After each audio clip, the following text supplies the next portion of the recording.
안녕하세요. 커피앤톡입니다. 오늘도 와주셔서 감사드리고요. 바로 사연 읽어보겠습니다. 저는 시어머니가 2명이에요. 남편의 어머니가 둘인 것이 아니라 남편의 친어머니인 진짜 시어머니, 그리고 남편의 친이모님인 2번째 시어머니가 계세요. 정확하게는 제게는 시이모님인 셈이죠. 시어머니와 언니인 시이모님은 쌍둥이세요. 쌍둥이라서 그런지 2분은 사이가 유별나게 좋으셨죠. 거의 붙어 산다고 해도 과언이 아닐 정도로요. 2분을 처음 뵌 건 상견례 때였어요. 남편과 저는 사내 커플이었어요. 팀도 달랐고 같이 협력하는 사이도 아니었는데 유독 마주치게 되는 일이 많은 그런 사람 있잖아요. 그게 바로 남편과 저였어요. 출근길에도 마주치고 퇴근길에도 마주치고 엘리베이터 안에서도 마주치고 커피를 한 잔 마시러 가서도 마주치고 처음에는 가볍게 목례로 시작했던 인사가 본격적으로 바뀌게 된 건 바로 사내 도서관에서 마주쳤을 때였어요. 사실 도서관이라고 부르기에는 좀 거창하지만 사내 카페테리아 한쪽에 책장이 몇 개 있고 거기에서 사원들을 위한 도서 대여 서비스를 해주고 있었거든요. 이런저런 책 읽는 걸 좋아했던 저는 이 서비스를 자주 이용하곤 했죠. 어느 날 읽고 싶은 책이 가장 위에 책장에 있어 까치발을 하고 책을 꺼내려고 안간힘을 쓰고 있었는데 어떤 커다란 손이 나타나 그 책을 꺼내서 저에게 내밀더군요. 고맙습니다 하고 고개를 숙였다 들었더니 어디서 많이 본 얼굴이 있더라고요. 서로 하고 놀란 후 우리는 서로 미소를 지었어요. 저랑 책 취향이 비슷하신가 봅니다. 이 책 저도 읽었는데 무척 재미있더라고요. 어머, 다행이네요. 힘들게 꺼냈는데 별로였으면 슬펐을 것 같아요. 그 후 남편이 먼저 말을 꺼내더군요. 이왕 이렇게 된 거 서로 통성명이나 하고 지내자고요. 저는 그러자고 했어요. 그 후에도 우리는 자주자주 마주쳤죠. 취미나 좋아하는 카페의 취향까지도 정말 많은 것들이 너무 비슷했던 거예요. 그 후 우리가 연인이 되기까지는 그렇게 긴 시간이 걸리지 않았어요. 남편도 저도 평범한 집안에서 자랐고 지극히 평범한 삶을 살아온 사람들이라 우리는 서로 참 잘 맞았어요. 연인이 되어 사계절을 한 번씩 같이 보낸 후 남편은 저에게 프로포즈를 했고 저는 당연히 승낙했죠. 각 집안의 반대 같은 것도 없었기 때문에 우리 결혼은 일사천리로 진행됐어요. 그렇지만 상견례 때 깜짝 놀랄 만한 사건이 있었던 것만 빼고요. 상견례 장소에 도착했을 때 저희 가족은 깜짝 놀랐어요. 상대 가족분이 먼저 도착하셨다는 얘기를 들었는데 예약한 룸에 들어가니 시어머니 한 분만 덩그러니 앉아 계시는 거예요. 인사를 드리고 왜 혼자 먼저 오셨냐는 이야기를 꺼내려는 찰나 갑자기 뒤에서 우리가 늦었니? 하는 목소리가 들려왔죠. 시어머니의 목소리였어요. 저는 너무 놀라서 펄쩍 뛰어오를 뻔했지 뭐예요. 자리에 앉아 계시는 것도 뒤에서 들려온 목소리도 분명 둘 다 시어머니였거든요. 저와 저희 가족이 너무 놀라 어안이 벙벙해 있는 걸 보고 시어머니는 무슨 일인가 하고 눈을 깜빡거리시며 룸으로 들어오셨다가 본인도 깜짝 놀라셨는지 눈을 커다랗게 뜨셨어요.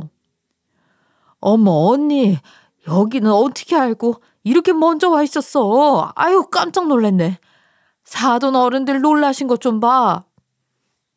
네가 며느리를 보는데 내가 당연히 같이 와서 봐야지. 네가 그럴 생각이 없는 것 같아서 내가 먼저 와 있었어. 그래?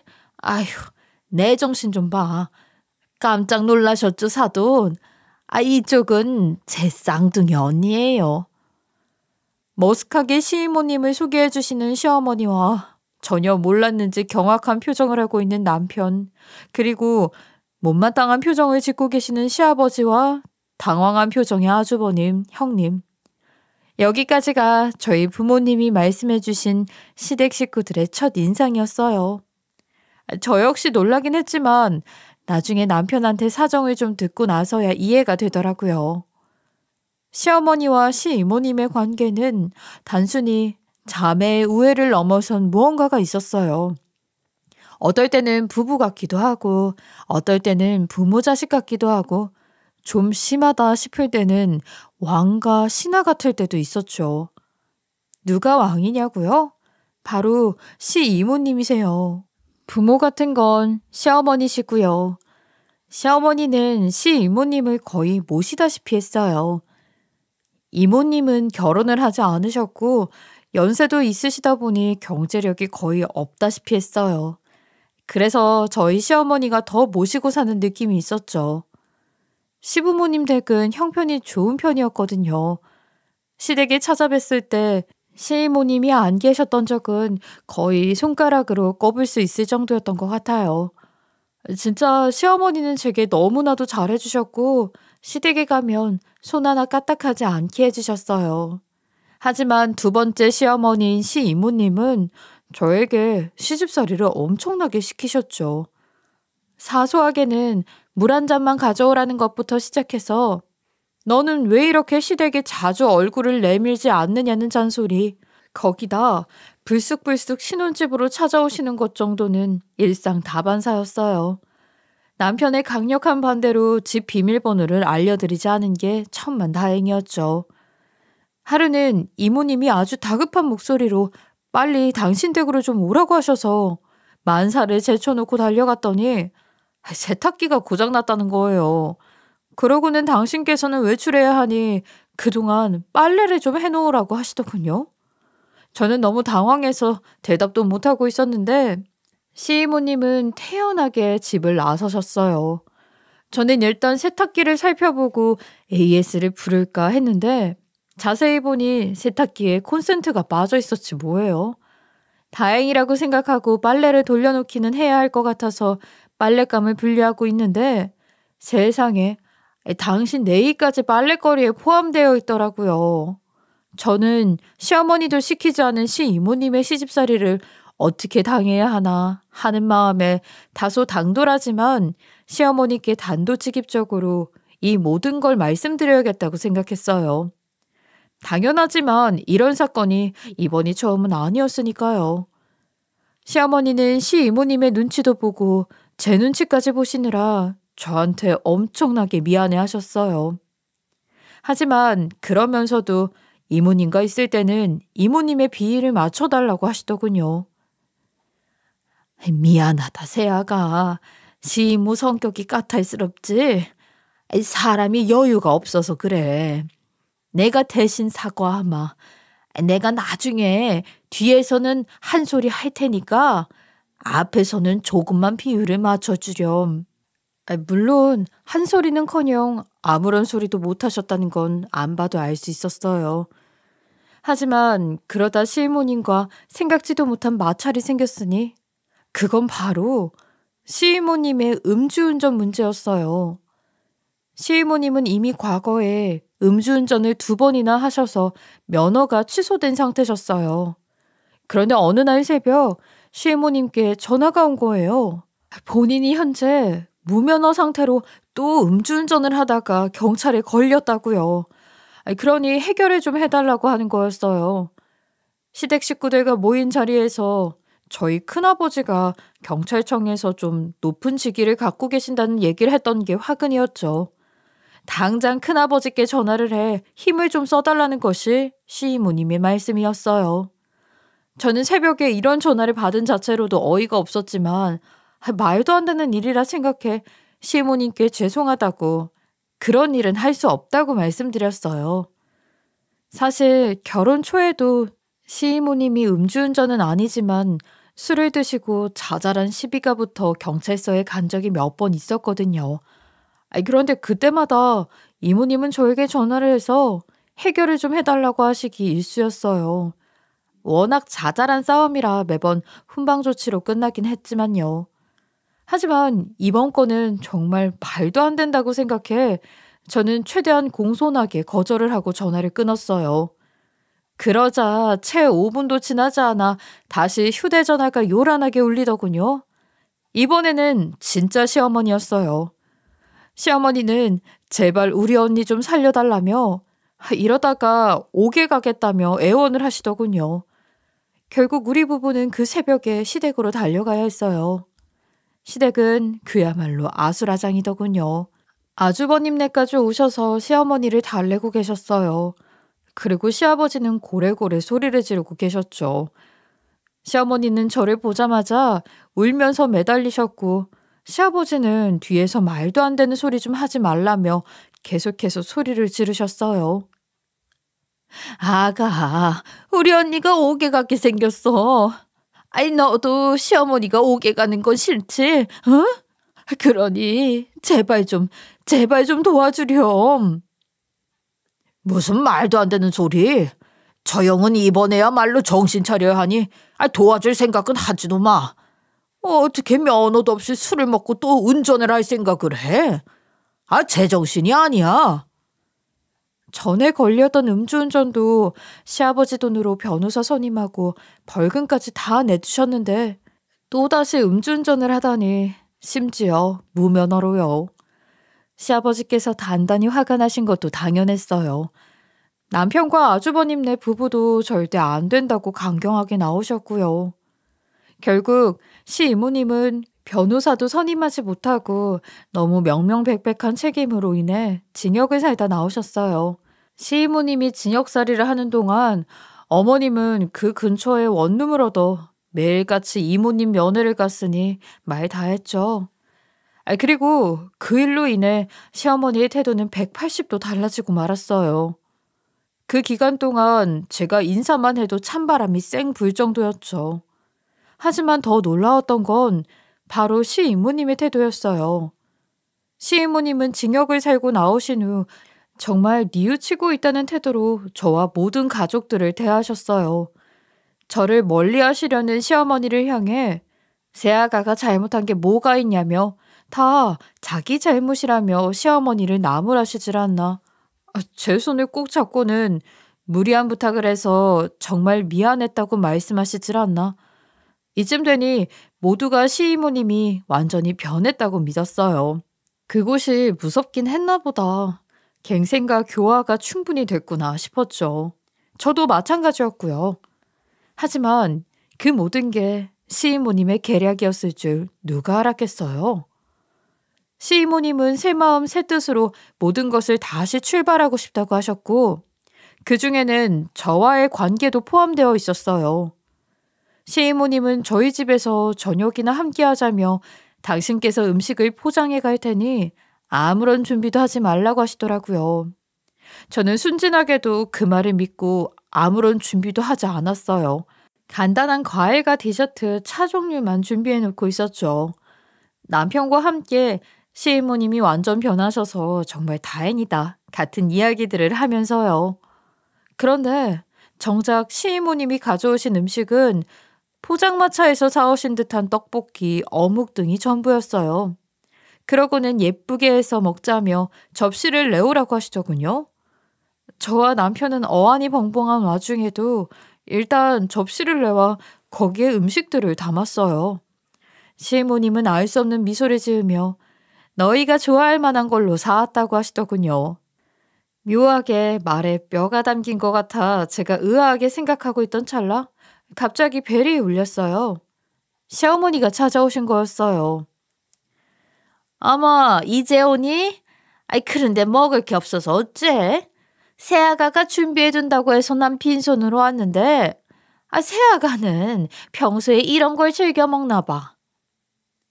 아유, 뭘 또 새아가 번거롭게 그런 걸 시켰어. 근데 떡볶이에 어묵? 이게 다 뭐니, 새아가? 네? 어머니 전 온통 밀가루에 맵고 짜고 우리 같은 노인네들 먹기엔 좀 부담스럽구나 얘. 시어머니는 시이모님이 저희 몰래 초대한 거였어요. 제가 두 분께 저녁을 대접할 거라고 거짓말을 하셨던 거예요. 시어머니는 아주 못마땅한 표정을 지으셨어요. 얘들아, 너희가 시이모님 안 좋아하는 건 알고 있다. 그렇지만 언니가 예전과 달라진 것 너희도 잘 알지 않니?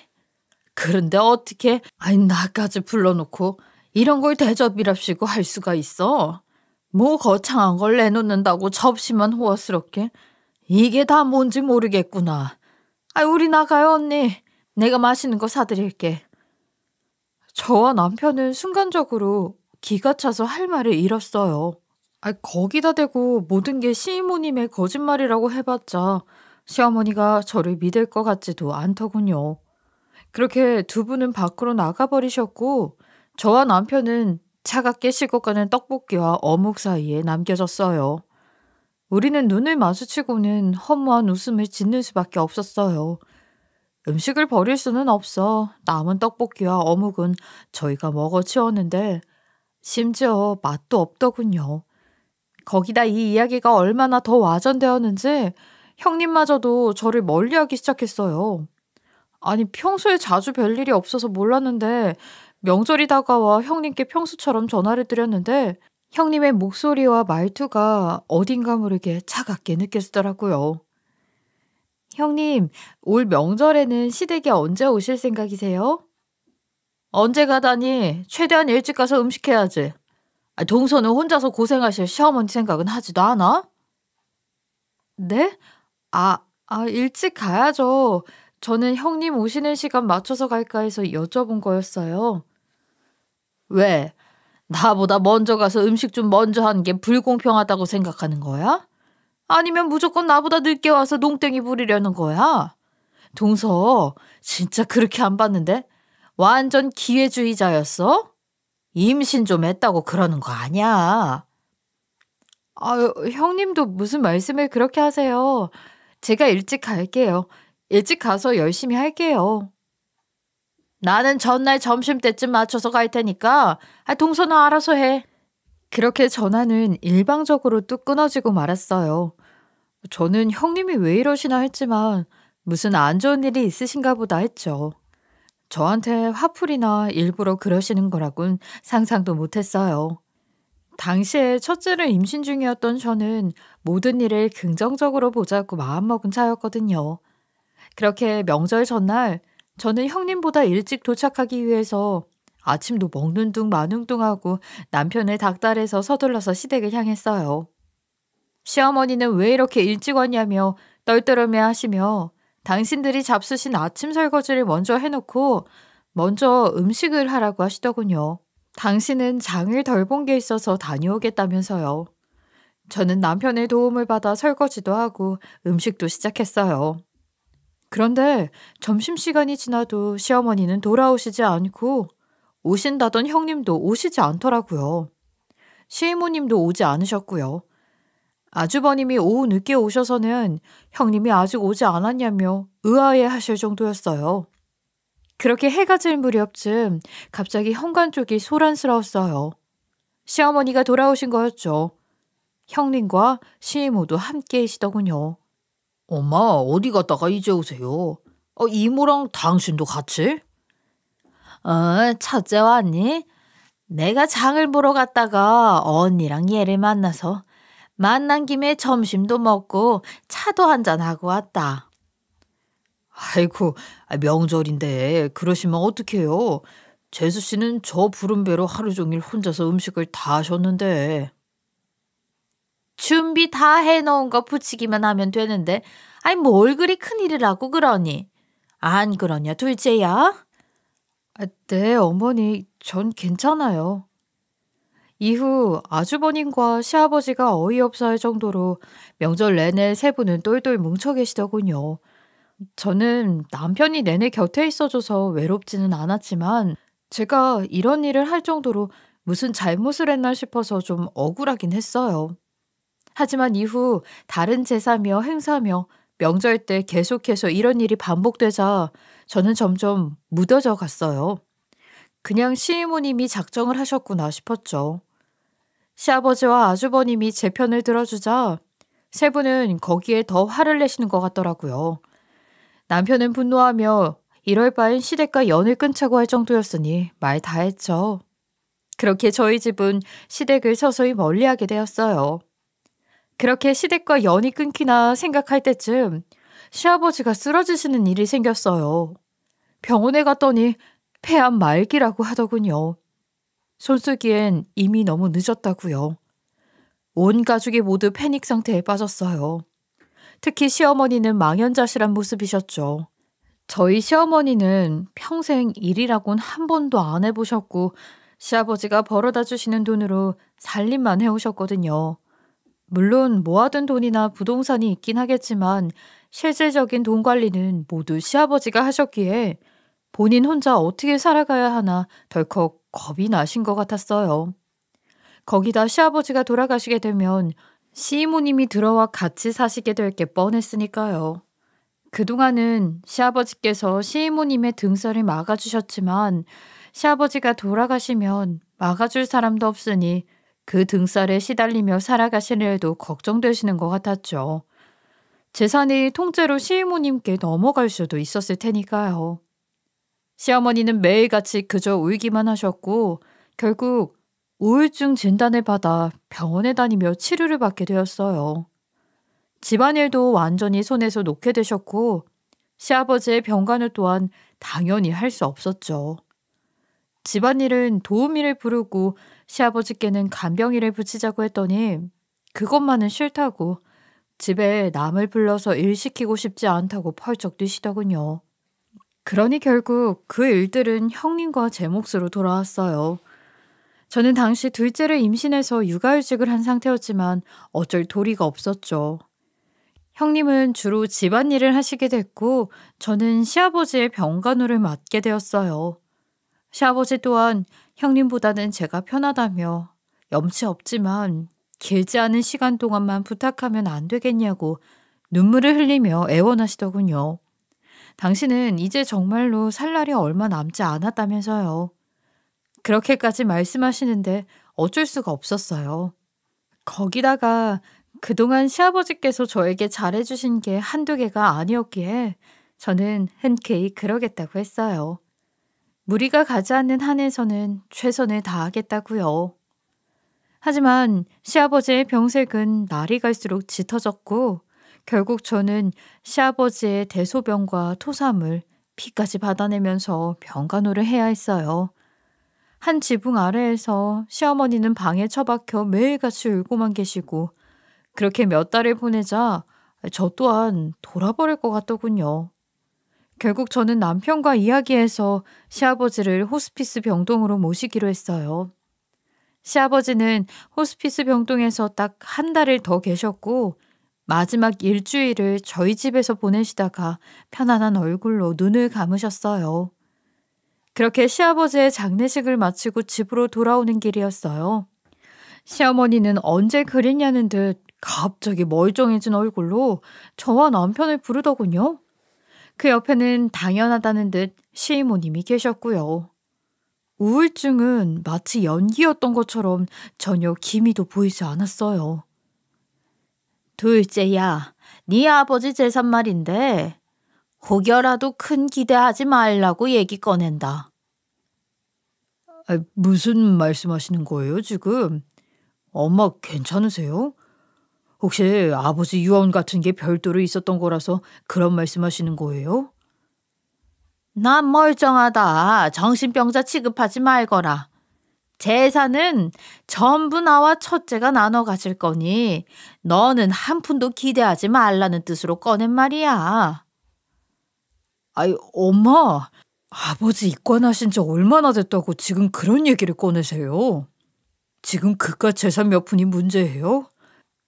지금은 아버지의 죽음을 애도하기에도 시간이 모자라다고요. 그까지 재산 몇 푼이라고 했지?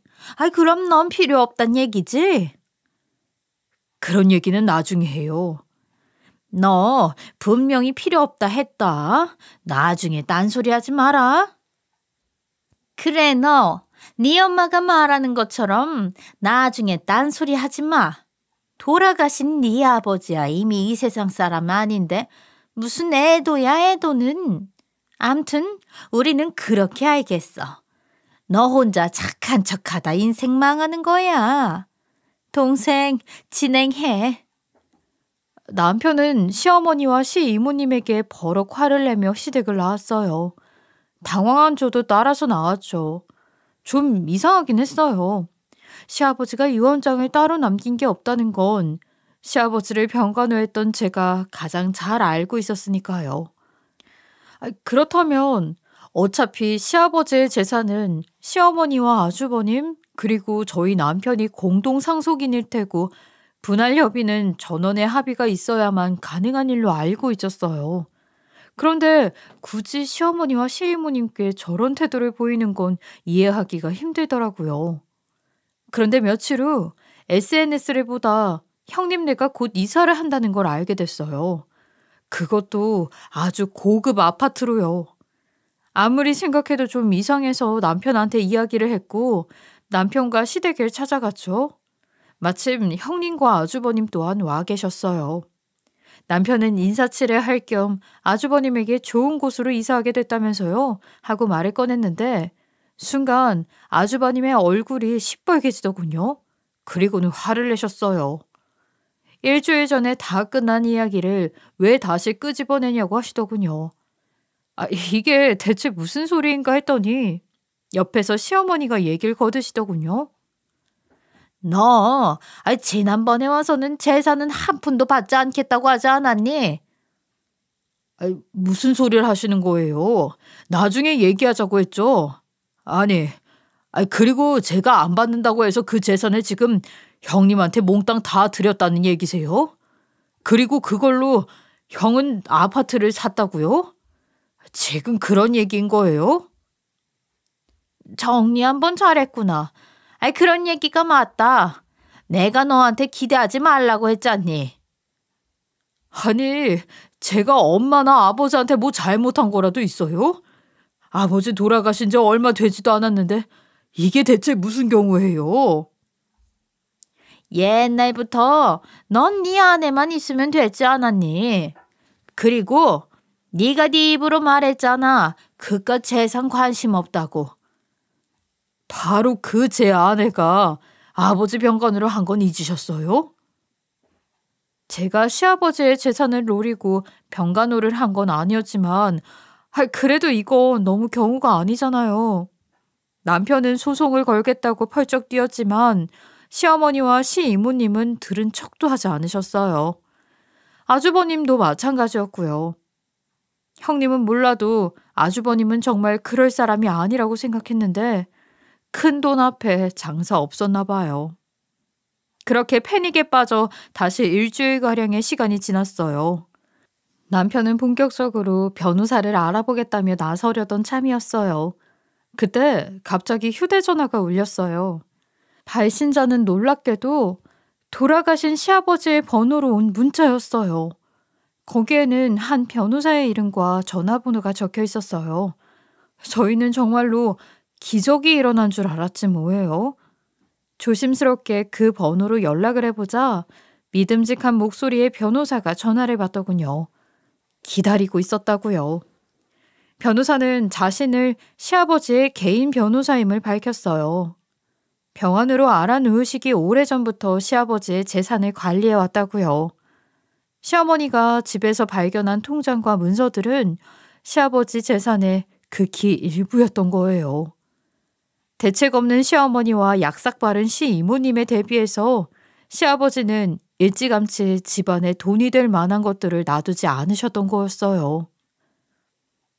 어르신께서는 진단을 받으신 후 거동이 가능하실 때 마지막으로 절 찾아오셔서 유언장을 크게 수정하셨습니다. 그럴 수가, 아버지. 저에게 맡겨두셨던 어르신의 재산과 집에 두셨던 재산을 합산해서 그중 80%는 모두 둘째 아드님과 며느님께 동등하게 상속하시게 됩니다. 20%는 시어머님과 첫째 아드님께 가게 되었고요. 그럼 아버지께서 집에 두셨던 재산이 어느 정도였으려나요? 부끄러운 얘기지만 저희 형님과 어머니께서 그 재산을 이미 나눠 가지신 것 같더라고요. 예? 재산 분할 협의도 없이 재산을 분할해서 가지셨다는 그런 얘기십니까? 예, 그렇습니다. 심지어 이미 그 재산을 처분해서 집을 사신 걸로 알고 있어요. 이런 어리석은 짓을 하셨군요. 안타깝지만 상속 재산 순위의 1순위는 배우자와 직계비속인 자녀, 손주가 되는데 소송을 피할 수는 없겠는데요. 하지만 이 경우 어르신께서 둘째 아드님께 남겨두신 재산의 양이 훨씬 많기 때문에 굳이 소송을 하지 않으셔도 상관없긴 합니다. 사실 저는 소송을 하려고 했습니다만 아버지께서 이런 안배를 해두셨다는 줄은 꿈에도 몰랐습니다. 그런데 이 사실을 어머니나 형님이 알게 되었을 때의 문제는 없을까요? 거기에 대해서도 어르신이 이미 손을 다 써두셨습니다. 심지어 재산 분할 협의도 없이 이미 재산을 써버린 시점에서 저쪽에서는 이미 나쁜 패를 내놓은 셈이라서요. 어떻게 하실지는 둘째 아드님께 모두 달려 있습니다. 남편과 저는 서로를 마주보며 길게 심호흡을 했어요. 긴 얘기를 해야 할 것 같았거든요. 결론만 말씀드리자면 저와 남편은 소송을 하지 않기로 했어요. 갑작스럽게 갖게 된 재산을 어떻게 굴려야 할지 고민하는 것만으로도 충분히 머리가 아팠거든요. 하지만 시어머니와 시이모님 그리고 아주버님 형님에게 본인들이 승리한 것이 아니라는 것을 알려줄 필요는 있겠다 싶어서 저희는 제일 먼저 이사를 결심했어요. 이사를 한 장소는 저와 남편의 회사 근처의 커다란 아파트였어요. 직장인에게 있어 가장 중요한 건 출퇴근 거리 아니겠어요? 저도 남편도 일을 그만둘 생각은 없었기에 가장 먼저 둘이 의기투합해서 고른 집이기도 했어요. 도심 한복판에 있어서 정말 어마어마한 가격이었거든요. 눈이 빙글빙글 돌아가는 것 같았어요. 그리고 저는 평소에도 잘 하지 않던 SNS에 집에서 본 야경 사진을 올렸어요. 이사했다는 짤막한 멘트와 함께 보고 간 사람의 흔적이 남도록 해서요. 형님과 SNS 이웃을 아직 끊지 않은 상태였거든요. 올린 지 얼마 되지도 않아 형님이 보고 갔다는 흔적이 뜨더라고요. 얼마 지나지 않아 남편의 휴대전화 벨소리가 울렸어요. 아주버님이더라고요. 아주버님은 이런 전화를 거신 게 영 불편하신 듯 처음부터 본론을 얘기하지 않고 자꾸 말을 돌리셨어요. 답답해진 남편이 무슨 일로 전화를 했냐고 대놓고 묻자 아주버님은 아주 어렵게 말을 꺼내셨어요. 이사했냐고요. 큰일이었을 텐데 왜 도와달라는 말도 없었냐고요. 남편은 태연하게 대답했어요. 형님이 말없이 이사하는 걸 보고 한번 따라해봤다고요. 야경이 좋으니 한번 놀러 오시라고도 했어요. 아주버님은 별 말씀이 없이 만 반복하시다가 어느 순간 전화를 뚝 끊어버리시더라고요. 이사하고 얼마 지나지 않아 저는 무사히 둘째를 낳았어요. 둘째의 이름은 돌아가신 시아버지께 감사를 표하는 의미에서 시아버지의 이름 중 한 자를 따서 지었답니다. 이번에도 저는 형님을 노리고 최고급 산후조리원에서 묶는 사진을 SNS에 올렸어요. 아기가 태어났다는 소식에는 반응도 안 하시던 분들이 이런 일에는 어찌나 소식이 빠르시던지 깜짝 놀랄 정도였죠. 시어머니와 시이모님 그리고 형님은 야단스럽게도 직접 방문을 하셨어요. 하지만 시국이 시국이라 면회는 불가능했어요. 방에 있는데 밖에서 고래고래 왜 면회가 안 되냐며 난장을 피우는 시이모님의 목소리가 들려서 어찌나 부끄럽던지요. 그날 저녁 시어머니에게 전화가 왔어요. 둘째 낳은 거 축하한다 아가. 아니 이제 아가라고 부르면 안 되겠구나. 애미라고 불러야 되나? 감사해요 어머니. 그동안 연락도 없으셨는데 연락을 하셨네요. 뭐 때문에 연락하셨어요? 오늘 네 산후조리원에 면회를 갔는데 안 된다고 문전박대를 당했지 뭐니. 어머, 저한테 미리 연락 주고 오시지 그러셨어요. 예약을 해야 가능하더라고요. 남편도 아직 한 번도 못 왔어요. 산후조리원 건물이 아주 번쩍번쩍 하더구나. 네, 제가 올해 이래저래 고생을 많이 했잖아요. 그이가 힘 좀 썼죠. 그 이사도 했다면서? 어머, 어떻게 하셨어요? 신경 쓰실까봐 일부러 연락도 안 드렸는데. 저랑 남편 회사 근처예요. 한번 놀러 오세요. 그런데 갑자기 무슨 돈이 나서 그런 도심 한복판으로 이사를 했니? 조용했던 시어머니 주변에서 갑자기 누군가 거칠게 숨을 뿜어내는 소리가 들렸어요. 시이모님과 형님이 옆에 같이 계시는 게 분명했어요. 저는 슬며시 웃음이 나더군요. 어머, 이것도 제가 말씀을 안 드렸구나.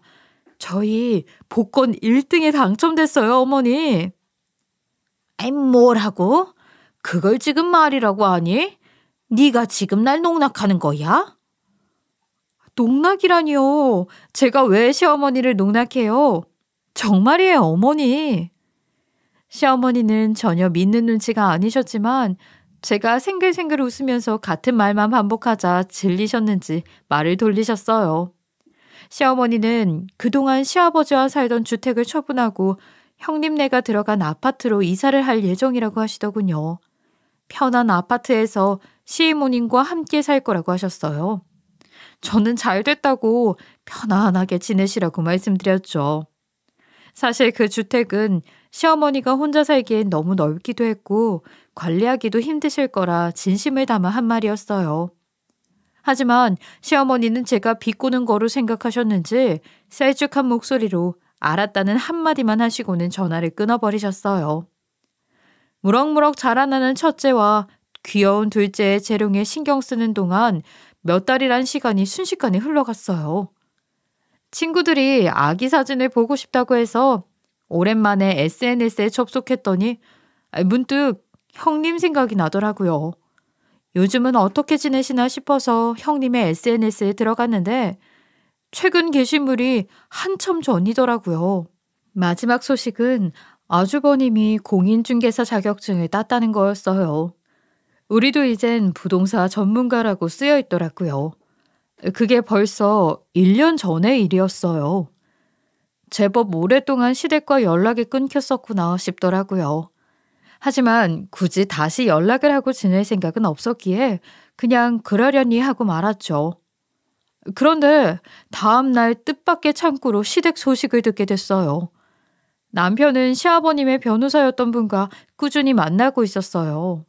상속 재산이 워낙에 여러 분야로 퍼져 있기도 했고 금액도 막대해서 계속 그분에게 관리를 부탁드렸거든요.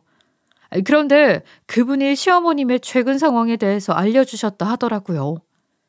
시어머님은 시이모님과 형님의 꼬드김에 빠져 일명 갭 투자를 시작하고 만 거였어요. 아주버님이 공인중개사 자격증을 딴 것도 그 이유였던 것 같아요. 하지만 너도 나도 갭 투자를 하겠다며 나서는 이 세상에서 실제로 이익을 보는 사람은 사실 소수잖아요. 집값이 조금씩 떨어지자 마음이 초조해진 시어머니는 시아버님이 남겨둔 재산이 더 없나 하고 시아버지의 금융거래 내역을 뒤늦게 조회해 보신 모양이었어요. 그 과정에서 변호사님과 연락이 닿게 된 거죠. 당연히 시어머니는 펄쩍 뛰셨지만 이미 변호사님이 다 손을 써두신 후였기 때문에 소송을 걸어봤자 돈을 돌려받기는커녕 뱉어내야 할 거라는 얘기를 듣고는 풀이 죽어 그 자리를 떠나셨다고 하시더군요. 그리고 변호사님은 시이모님과 형님 그리고 아주버님의 방문을 차례대로 한 번씩 더 받았다고 했어요. 저희 대신 괜히 고생하신 것 같아서 참 죄송하더라고요.